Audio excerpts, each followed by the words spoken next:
FCAA tung changa tunlai politics a puthang te an MLA ten reman ti lo ni na soya discussion nei hun lai chuan an rem ti lo thu an au chu pui nge yang ti chu thudik ani lain vote lak lai ro chuan rem ti lo ti an au chu pui lo ani ma se mi chung changa hian zong calcium program kom tu hian in MLA te khan rem ti lo an lo ti ani mo ati hian rem ti lo an ti na chang ta mau maya hei hian mi pui beng a ver ta viau mai chu te ni chuan in MLA te khan rem ti lo an lo ti resolution adopt rem ti piangin rem ti ula rem ti lo kanom chuan rem ti lo ti ula le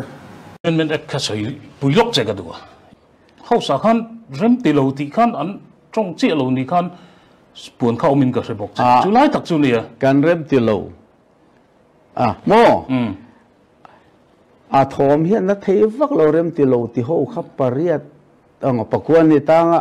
ring lo deuh te pawh ni ma na ma se chu te ni chuan in MLA te khan rem ti lo an lo ti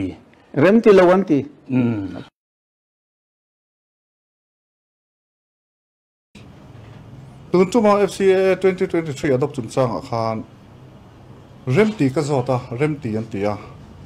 rem ti lo in om chuan rem ti lo ti ro u ka ti le khan rem ti lo ti an nom lo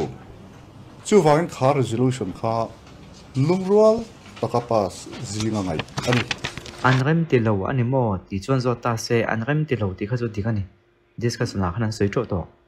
ma se rem ti lo an ti ani mo an ti hi chuan vote lak lai hun soina kha ani ti a khria thiam theya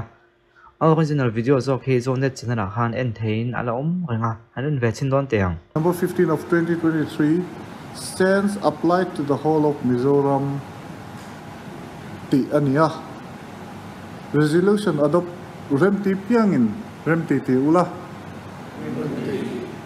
rem ti lo kanom chuan rem ti lo ti ula le alom vote an lak lai taki chuan rem ti lo ti anom lo ti hi a chiang ta a chan chu speaker hen alom ome tina top te pon khar chowa rem an ti lo ti chu chiang viau ma se vote lak lai ro chuan rem ti lo ti in an vote lo ti hi thudik ani ta zoka he interview zot tu hian rem an ti lo vem tin a zot lova rem ti lo an ti em tin a zota ti e ti a chan na kha chu adik to chi alo de ni na langa ma se zot tu zon om zia tak ni ravin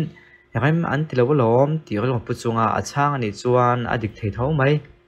he video ko kon siam chan hi chu video tlem te kat to ya in be hi an se me maya rem ti lo ti hi an lo om pang lo mo ti in ka va highlight pha ta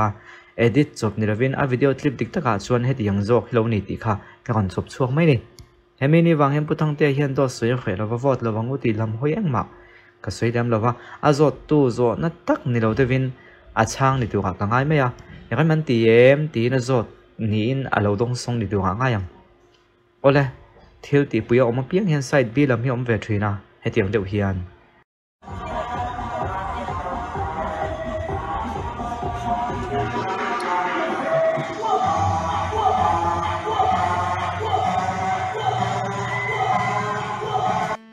side bi lam thiang hi chuanin atran om vio zera side e lam pang kan han thiang pan atran om lai vio zera a khai khom na thopek nia ka khret tak chu khovela hian kan oma khovela hin ke ma ni chu ni rawin midang hin lo tam ve khop mai ti hi ni tu pc bia khin bula kan oma anin khom pui la camping bo wak vela hi chuan an thom hi tha thin khop mai ma se ka tiang hun kha chu kum khata voi thum emo voi li po hi ni me om lo ve thom an nei la hi chuan an thom khat patha ni chuan a beng cheng thin khop maya ma se khovela kan om miawa kan du ta din thil hi kal vek thei bik lova tren khatin wa su an tu line tren khatin wa su an chet pui ve mek boka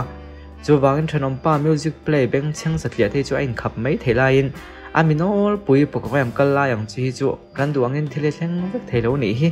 ke mani zo khe kan lo to ri ve mai te po ngai ni hi ti thinlung kan put lo chuan